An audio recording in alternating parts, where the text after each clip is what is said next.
All eyes are on Panama today with leaked documents showing how some of the rich and powerful use the country as a tax haven to hide their wealth. A Panamanian shell company in the country is even linked to one of the biggest gold heists in history. Joining us now to comment on the news is U.S. Global's CEO, Frank Holmes. Frank, thanks for being back with us.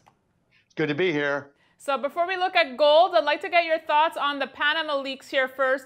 What did you make of this news? Does this even come as a surprise? Or is it more about the fact that they got caught here, Frank?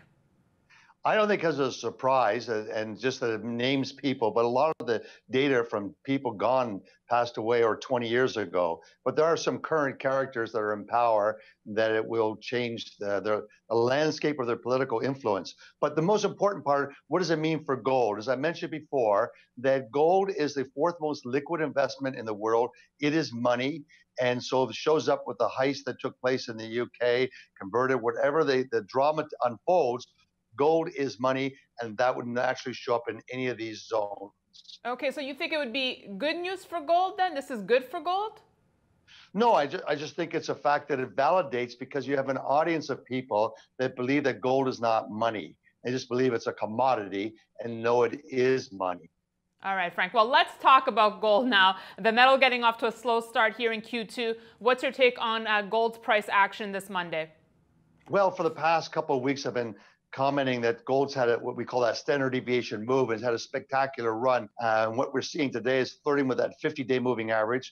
Gold goes below the 50-day moving average.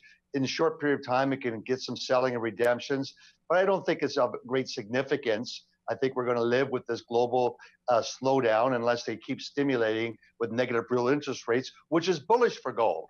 So are you anticipating more of the same for the rest of the week? Kind of retreating and then going back up for, $10, $20? What are you seeing for the rest of the week here, Frank? April is usually a sloppy month. I'm looking at for the month and for the week. It's hard for me to gauge for this week if anything material.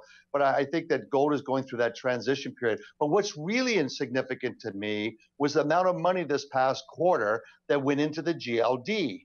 That was significant, but there wasn't that much money into the GDX and GDXJ when we did an analysis of what they call creates in the ETF space. That is new money, net money going into that particular ETF.